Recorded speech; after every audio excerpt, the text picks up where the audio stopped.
الله الرحمن الرحيم فاعلم أنه لا إله إلا الله وقال النبي صلى الله عليه وسلم خيركم من تعلم القرآن وعلمه. ہر قسم کی حمد و ثنا اللہ رب العالمین کی ذات اقدس کے لیے جو کل کائنات کے مالک خالق رب العالمین ہے. اس رب العالمین کی مختصر حمد و ثنا کے بعد درود و سلام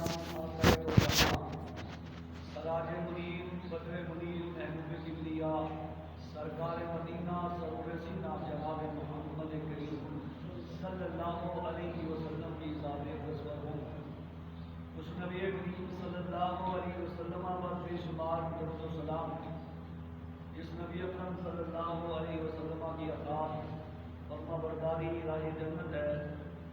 اس نبی کریم صلی اللہ علیہ وسلم پر بے شمار درود و سلام جس پیغمبر علیہ السلام کی نافرمانی راہ دوزخ ہے. اللہ پاک سے دعا ہے کہ اللہ ہم سب کو نبی اکرم صلی اللہ علیہ وسلم کا تابعدار اور فرمانبردار بنائے.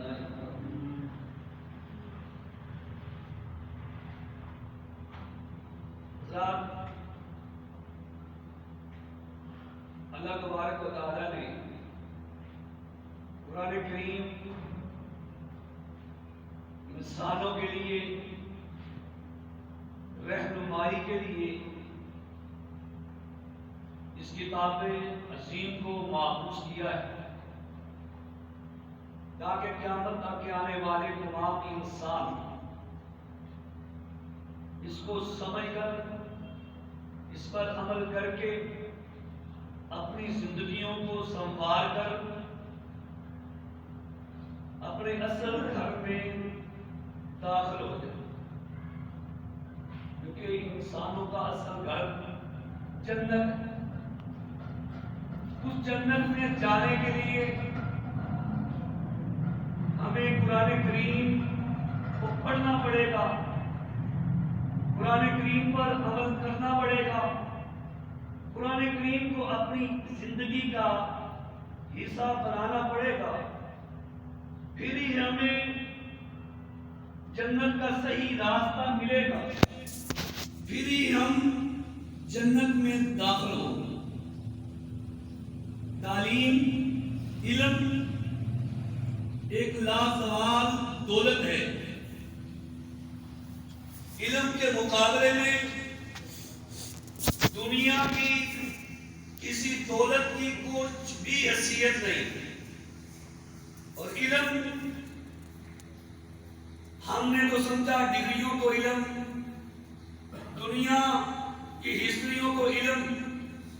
جو اللہ نے ہمیں علم کی تلقین کی ہے وہ علم دین کا علم ہے, وہ علم قرآن کا علم ہے, وہ علم دین اسلام کا علم ہے جس کو حاصل کرنے کے لیے اللہ تبارک و تعالیٰ نے قرآن کریم کی اس مقدس شان میں فرمایا فَاعْلَمْ أَنَّهُ لَا إِلَٰهَ إِلَّا اللَّهُ. بس لوگوں جان لو, علم حاصل کر لو, سمجھ لو أَنَّهُ لَا إِلَٰهَ إِلَّا اللَّهُ کہ اللہ کے علاوہ کوئی کچھ بھی نہیں. اللہ کے علاوہ کوئی کچھ بھی نہیں. اللہ کے علاوہ کوئی حاجت روا نہیں. اللہ کے علاوہ کوئی مشکل کشا نہیں. اللہ کے علاوہ کوئی بیوی بنانے والا نہیں. اللہ کے علاوہ کوئی اولاد عطا کرنے والا نہیں. اللہ کے علاوہ کوئی نفع نقصان کا مالک نہیں.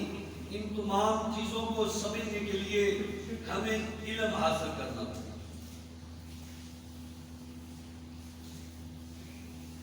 اور نبی اکرم صلی اللہ علیہ وسلم نے فرمایا خیرکم من تعلم القرآن وعلمہ. کسی اور علم کی طرف کوئی اشارہ نہیں کیا, کسی اور علم کے بارے میں کوئی وضاحت نہیں کی.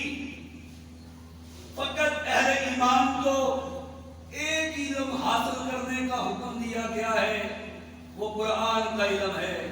اسی لیے اللہ کے پیغمبر علیہ السلام نے فرمایا خیرکم من تعلم القرآن وعلمہ، لوگوں تم میں سے بہترین، اعلیٰ، فضیلت والا، شان والا، مقام والا وہ انسان ہے جو قرآن کریم کی تعلیم کو حاصل کرتا ہے، اور ساتھ فرمایا وعلمہ، جو اس قرآن کریم کی تعلیم دیتا ہے۔ قرآن پڑھنے والا بھی افضل ہے، قرآن پڑھانے والا بھی افضل ہے۔ نبی اکرم صلی اللہ علیہ وسلم کی خدمت میں ایک بوڑھا شخص، بوڑھا صحابی آیا۔ اللہ کے پیغمبر علیہ السلام نے اس سے پوچھا آنے کا مقصد بیان کرو۔ وہ صحابی رسول فرماتے ہیں اللہ کے پیغمبر جی میں آپ سے کچھ سیکھنا چاہتا ہوں، ایسا علم حاصل کرنا چاہتا ہوں جو علم حاصل کر کے میں اپنی زندگی کو سنوار جاؤں، میں اپنی زندگی کو کامیاب بنا لوں۔ اور اللہ کے پیغمبر جی ایسا اس علم حاصل کرنا چاہتا ہوں جو میرے لیے دنیا اور آخرت کے لیے کامیابی کا ذریعہ بنے۔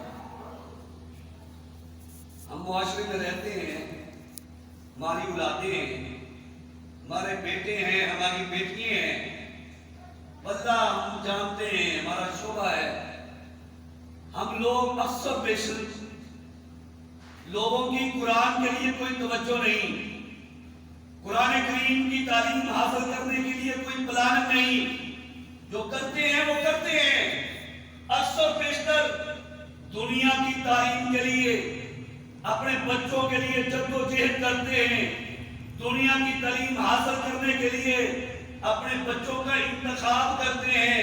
ہم نے تو ایسے لوگوں کو بھی دیکھا ہے جن کے بچے 2 3 4 بیٹے ہیں، ان میں سے وہ بیٹا دیکھتے ہیں جو سب سے ذہین ہو، جو وہ بچہ دیکھتے ہیں جو بچہ سب سے قابل ہو، اس کے لیے اس کو انتخاب دنیا کی تعلیم کے لیے کرتے ہیں۔ جو بچہ سب سے سست ہو، سب سے کمزور ہو،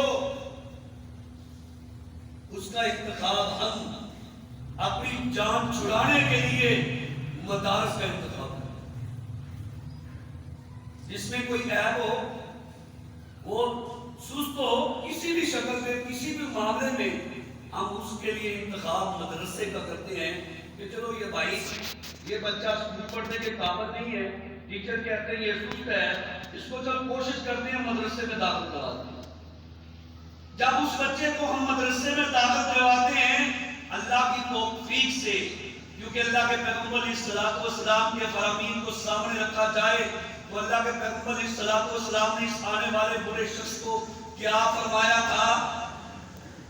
آپ نے فرمایا تیرا آنا مبارک، تو جس رستے سے آیا ہے اس رستے میں جتنے درخت تھے انہوں نے تیرے لیے دعائیں کی ہیں، جس رستے سے تو چل کر آیا ہے اس رستے میں جتنے درخت تھے، جتنے مکانات تھے، اس تمام مکانات نے، تمام درختوں نے تیرے لیے دعائیں خیر کی ہے، تیرے لیے بخشش کی دعا کی ہے، تیرا آنا مبارک۔ جب ہم نے اس کمزور بچے کو مدرسے میں داخل کروایا، اللہ کے پیغمبر علیہ السلام کے فرمان کے مطابق وہ بچہ جب مدرسے میں پہنچتا ہے، اس کا باپ جس راستے سے لے کر چلتا ہے، راستے میں درخت بھی آتے ہیں، راستے میں پتھر بھی آتے ہیں، راستے میں مکانات بھی آتے ہیں، ان تمام چیزوں نے اس شخص بچے کے لیے دعائیں کی، کیونکہ اللہ کے پیغمبر علیہ السلام کی زبان اقدس سے نکلے ہوئے الفاظ ہیں کہ تیرا آنا مبارک، تیرے لیے دعائیں تو حجر بھی کرتے ہیں، تیرے لیے دعائیں تو شجر بھی کرتے ہیں، تیرے لیے دعائیں تو مکانات بھی کرتے ہیں، اللہ تیرے لیے بخشش کے لیے وہ دعائیں کرتے ہیں، تیری بھلائی کے لیے دعائیں کرتے ہیں، تیری خیر کے لیے دعائیں کرتے ہیں۔ جب ہم اس بچے کو مدرسے میں داخل کرواتے ہیں، ایک عرصہ بیتتا ہے، وہی بچہ قرآن کا حافظ بنتا ہے، قرآن کا قاری بنتا ہے،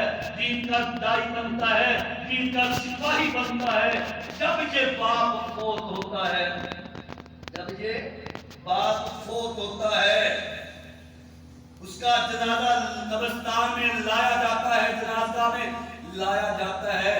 جو اس کے 3 بیٹے تھے ڈگریوں والے، کوئی اس میں وکیل ہوگا، کوئی انجینئر ہوگا، کوئی ڈاکٹر ہوگا، کوئی کسی بھی ڈگری میں ہوگا،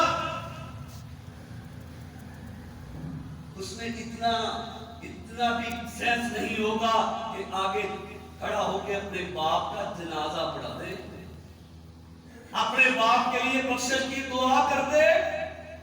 یہی وہی بچہ جو کمزور سمجھ کر کسی مدرسے میں ڈالا تھا، یہی بچہ آگے ہو کر اپنے باپ کے لیے خلوص سے دعائیں کرتا ہے، بخشش کی دعائیں کرتا ہے، اپنے باپ کے لیے سفارشیں کرتا ہے۔ آج آپ ہی بتلائیے کامیاب کون ہوا؟ مدرسے میں قرآن کریم پڑھنے والا یا کالج اور یونیورسٹی میں ڈگریاں لینے والا؟ ہم نے تو ایسے بیٹوں کو بھی دیکھا ہے جن بیٹوں کے لیے باپ نے ساری زندگی محنت مزدوریوں میں گزار دی، جب باپ فوت ہوا باپ کا جنازہ پڑھنے کے لیے پڑھنے لگے ہیں، باپ کے لیے دعائیں نہیں کر سکتے، جنازے کی دعائیں نہیں آتی۔ قصوروار کون ہے؟ ہم والدین ہیں۔ ہم نے تو کہا ہماری اولاد کا مستقبل روشن ہو جائے، ہماری اولاد کسی کے آگے ہاتھ نہ ملائے، اور ہم نے تو سمجھا مولوی بنائیں گے، قاری بنائیں گے، حافظ بنائیں گے، اس کا حالات زندگی کے کیسے گزریں گے؟ یہ ہماری بہت بڑی غلط فہمی ہے۔ معاشرے میں ہمارے موجودہ پاکستان میں نظر دوڑائیں، آج تک ہم نے کسی چوک چوراہے میں، کسی علاقے میں، کسی سیویج ڈویژن میں نہیں دیکھا کسی حافظ قرآن نے احتجاج کیا ہو، کسی قاری قرآن نے احتجاج کیا ہو، کسی خطبہ نے احتجاج کیا ہو۔ ہمارے مطالبات یہ ہیں پورے کیے جائیں، واللہ ڈاکٹر نکلے ہیں مطالبات کے لیے، وکیل نکلے ہیں مطالبات کے لیے، انجینئر نکلے ہیں مطالبات کے لیے، اسکولوں کالجوں کے پروفیسر ٹیچر نکلے ہیں مطالبات کے لیے کہ ہمارے اخراجات نہیں چلتے، ہماری تنخواہیں بڑھائی جائیں۔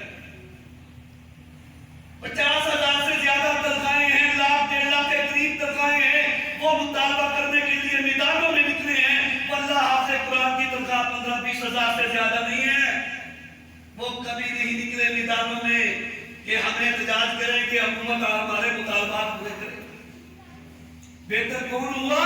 خیرکم من تعلم القرآن وعلمہ، قرآن پڑھنے والا، قرآن پڑھانے والا، کیونکہ اللہ کے پیغمبر علیہ السلام نے فرمایا جو قرآن کی تعلیم حاصل کرنے کے لیے نکلتا ہے اس کے لیے تو حجر شجر دعائیں کرتے ہیں، اے اللہ اس کا آنا مبارک، اے اللہ اس کو اپنی بارگاہ میں قبول و منظور فرما، اے اللہ اس کی خیر فرما، اے اللہ اس کی رہنمائی فرما، اے اللہ اس کو دنیا میں کبھی دکھ پریشانی میں مبتلا نہ کر۔ ہمارے معاشرے میں علماء کرام کو، قاضی کرام کو، قاری حضرات کو ہلکا سمجھا جاتا ہے، ان کی مقام معاشرے میں کیا ہوتا ہے، اس کو نظر انداز کیا جاتا ہے ہم مسلمان۔ واللہ اسی لیے تو اللہ تبارک و تعالی نے فرمایا فَعَلَمْ أَنَّهُ لَا إِلَهَ إِلَّا اللَّهُ، علم حاصل کرو تاکہ تمہیں پتہ لگ جائے کہ اللہ کے علاوہ کوئی حاجت روا نہیں، اللہ کے علاوہ کوئی مشکل کشا نہیں ہے۔ حضرت امیر معاویہ رضی اللہ عنہ فرماتے ہیں میں نے اللہ کے پیغمبر علیہ السلام کی زبان اقدس سے یہ الفاظ سنے کہ اللہ کے پیغمبر علیہ السلام فرماتے ہیں اللہ کو جس سے محبت ہو جاتی ہے، اللہ کو جس سے محبت ہو جاتی ہے، جس سے پیار ہو جاتا ہے اور جس کے لیے اللہ پاک بھلائی کو پسند کرتے ہیں، اس کو توفیق دیتے ہیں کہ وہ دین کا طالب علم بن جاتا ہے۔ ابھی ہم نے سوچا ہمیں تو دنیا کے مال سے محبت ہے، دنیا کی ڈگریوں سے محبت ہے، دنیا کی بڑی بڑی ملازمتوں سے محبت ہے، ہم نے کبھی سوچا ہی نہیں کہ ہمارا مالک و خالق رب العالمین بھی ہم سے محبت کرے۔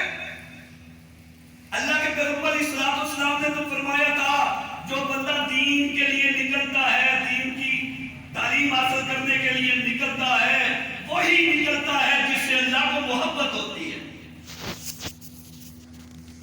اس سے پتہ کیا چلتا ہے؟ جو دین کے لیے نہیں نکلتے، قرآن کی تعلیم حاصل کرنے کے لیے نہیں نکلتے، دین کو سیکھنے کے لیے نہیں نکلتے، ان سے اللہ کو محبت نہیں، ان سے اللہ کو محبت نہیں ہے۔ اور نبی اکرم صلی اللہ علیہ وسلم فرماتے ہیں جو ہماری مساجد میں آتے ہیں دین کا علم سیکھنے کے لیے، مساجد میں کیا تعلیم دی جاتی ہے؟ قرآن کی تعلیم دی جاتی ہے۔ مساجد میں کیا تعلیم دی جاتی ہے؟ نبی اکرم صلی اللہ علیہ وسلم کی حدیث کی تعلیم دی جاتی ہے۔ مساجد میں کیا تعلیم دی جاتی ہے؟ اللہ کے پیغمبر کی سیرت کا تعارف کروایا جاتا ہے۔ مساجد میں کیا تعلیم دی جاتی ہے؟ عقیدہ توحید کی باتیں بتلائی جاتی ہیں۔ مساجد میں کیا تعلیم دی جاتی ہے؟ عقیدہ رسالت کا تذکرہ ہوتا ہے۔ مساجد میں کیا تعلیم دی جاتی ہے؟ حقوق اللہ کا تعارف کروایا جاتا ہے، حقوق العباد کا تعارف کرایا جاتا ہے۔ اللہ کے پیغمبر علیہ الصلوۃ والسلام فرماتے ہیں جو ہماری مساجد میں دین کا علم سیکھنے کے لیے آتے ہیں وہ ایسے مجاہد ہیں جو میدان قرار میں غزوہ میں اللہ کے لیے کفار کے ساتھ جہاد کرتے ہیں۔ ایسے مجاہد ہیں جو صرف وقت مساجد میں آ کر قرآن کریم کا ترجمہ پڑھتے ہیں، قرآن کریم کی آیات کو سیکھتے ہیں، سیرت کے بارے میں پوچھتے ہیں۔ اللہ کے پیغمبر علیہ الصلوۃ والسلام فرماتے ہیں وہ تو مجاہد ہیں، ایسے مجاہد ہیں جو کفار کے مقابلے میں جہاد کر رہے ہیں۔ اور دوسری حدیث اللہ کے پیغمبر علیہ الصلوۃ والسلام فرماتے ہیں جو ہماری مساجد میں دین کا علم سیکھنے کے لیے آتے ہیں، وہ ایسے ہیں جیسے وہ حج کر رہے ہیں، بیت اللہ کا حج کر رہے ہیں۔ یہ کیسے ہو سکتا ہے؟ 5 وقت ہم مسجد میں آئیں نماز پڑھنے کے لیے، ہر نماز کے ساتھ ہم قرآن کریم کی ایک آیت کو پڑھیں، ایک آیت مبارکہ کی تلاوت کریں، ایک آیت مبارکہ کا ترجمہ پڑھیں، ایک حدیث مبارکہ پڑھیں، ہر نماز میں آئیں۔ واللہ ہم یہاں سے حج کے ایام میں جاتے ہیں حج کرنے کے لیے 5-4 لاکھ روپے لگا کر جاتے ہیں، واللہ ہمیں نہیں پتا کہ ہمارا حج قبول ہوا ہے کہ نہیں۔ اللہ کے پیغمبر فرماتے ہیں ہر روز آؤ، 5 وقت مسجد میں آؤ، قرآن کریم کی ایک آیت کو سیکھو، ایک حدیث کو سیکھو، دین کی تعلیم کو حاصل کرو۔ ہر روز ہر نماز میں جب سیکھو گے تمہارے لیے ایک حج کا ثواب ملے۔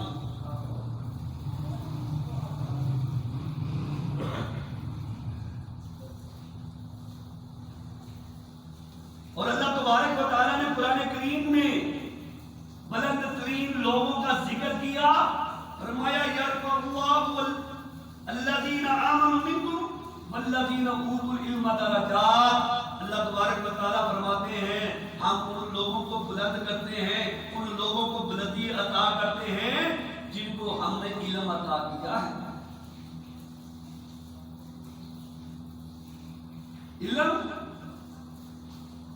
علم لازوال دولت ہے، علم کی وجہ سے عزتیں ملتی ہیں، علم کی وجہ سے مقام ملتے ہیں۔ حضرت آدم علیہ السلام کو جو عزت ملی ہے وہ علم کی وجہ سے ملی ہے۔ پرندے تو بے شمار ہیں، وہ تو پرندے کو عزت ملی ہے تو علم کی وجہ سے ملی ہے۔ کتا کیا ہے؟ کتا پلید ہے، کتا پلید جانور ہے۔ جب شکاری کتا اس پر تکبیر پڑھ کر چھوڑا جاتا ہے، دین اسلام سے ملتا ہے کہ وہ اس کا پکڑا ہوا شکار تمہارے لیے حلال ہے۔ جب ہم مسلمان کلمہ پڑھنے والے، ورنہ ہم نے 50-60 سال زندگی ایسے گزار دی، ہم روز قرآن کریم کی ایک آیت مبارکہ کا ترجمہ پڑھیں، واللہ 1-2 سال میں ہم قرآن کریم کو ترجمے کے ساتھ پڑھ لیں۔ جب ہر مسلمان قرآن کریم کو ترجمے کے ساتھ پڑھنے والا بن جائے گا، معاشرے میں جو فرقہ بندیاں ہیں، جو لڑائیاں ہیں، جو جھگڑے ہیں، جو فتنہ فسادات ہیں، ایک دوسرے پر کفر کے فتوے لگائے جاتے ہیں، واللہ یہ سارے معاملے ختم ہو جائیں۔ آئیے قرآن کریم کو ترجمے کے ساتھ پڑھیے۔ پڑھیے، یہی علم ہمارے لیے فائدے مند ہے، یہی علم ہمارے لیے جنت کا راستہ ہے، یہی علم ہمارے لیے کامیابی کا ذریعہ ہے، جو قرآن کا علم ہے، نبی اکرم صلی اللہ علیہ وسلم کی حدیث کا علم ہے۔ اللہ کے پیغمبر علیہ الصلوۃ والسلام کی زندگی کو دیکھیے، جب غزوہ بدر پیش آیا، اللہ کے پیغمبر علیہ الصلوۃ والسلام نے قیدیوں میں دیکھے جو پڑھے لکھے لوگ تھے، کچھ لوگوں کو تو فدیہ دے کر ان کو آزاد کر دیا گیا، جو پڑھے لکھے لوگ تھے ان کو کہا ہمارے بچوں کو تعلیم دو، یہی تمہارے لیے آزادی کا ایک ذریعہ ہے۔ نہ مال و دولت کام آیا، نہ سونا چاندی کام آیا، کام آیا تو علم کام آیا، ان کی آزادی کا ایک ذریعہ بن گیا۔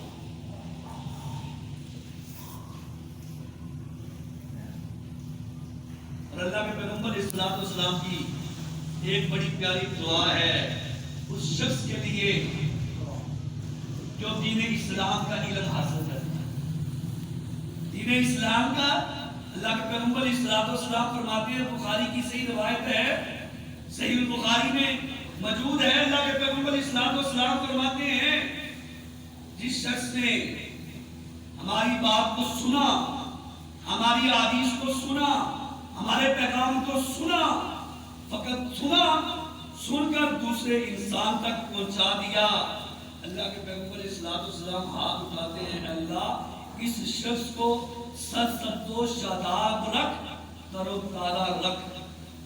اس سے بڑی کیا دعا ہوگی؟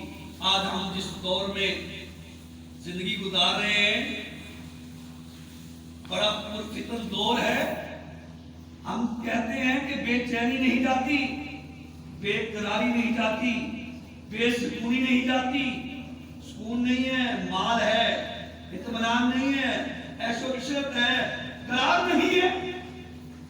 تو بھائیو، ہم اللہ کے پیغمبر کی اس دعا سے محروم ہو چکے۔ ذریعہ کیا بنا کہ ہم دین کی طرف نہیں آتے، دین کا علم حاصل کرنے کا ہمیں شوق نہیں ہے۔ اگر بندہ ہمارے اندر دین حاصل کرنے کا شوق ہو، وہ زندگی میں بے قرار نہ رہے، بے سکون نہ رہے، بے چین نہ رہے۔ اور یہ علم انسان کے لیے، مسلمانوں کے لیے صدقہ جاریہ ہے۔ اللہ کے پیغمبر علیہ الصلوۃ والسلام فرماتے ہیں جب بندہ مر جاتا ہے، اس کے اعمال کا سلسلہ ختم کر دیا جاتا ہے۔ فقط 3 عمل ایسے ہیں جو اس کو مرنے کے بعد بھی فائدہ دیتے ہیں، مرنے کے بعد بھی اس کے اعمال میں ترقی ہوتی رہتی ہے، اس کے اعمال میں نیکی لکھی جاتی ہیں۔ ان تینوں میں سے ایک علم ہے جو اس نے سیکھا اور لوگوں کو سکھلایا۔ علم کو سیکھا اور سکھلا کر لوگوں کو مر گیا۔ اللہ کے پیغمبر علیہ الصلوۃ والسلام فرماتے ہیں جتنے لوگ اس کو سیکھیں گے، آگے سکھلائیں گے، جس نے ابتدا کی ہے اس کے نام اعمال میں نیکیاں جاری ساری رہیں گی اور قیامت تک رہیں گی۔ دوسرا وہ جو اپنے پیچھے نیک اولاد چھوڑ گیا۔ نیک اولاد تو وہ ہوگی جس کو قرآن کی تعلیم دی ہوگی، نیک اولاد تو وہ ہوگی جس کو قرآن کا حافظ بنایا ہوگا، نیک اولاد تو وہ ہوگی جس کو قرآن کا ترجمہ پڑھایا ہوگا، نیک اولاد تو وہ ہوگی جس کو دین کی تعلیم دلوائی ہوگی۔ وہی اولاد جب نماز پڑھے گی، باپ کے لیے دعا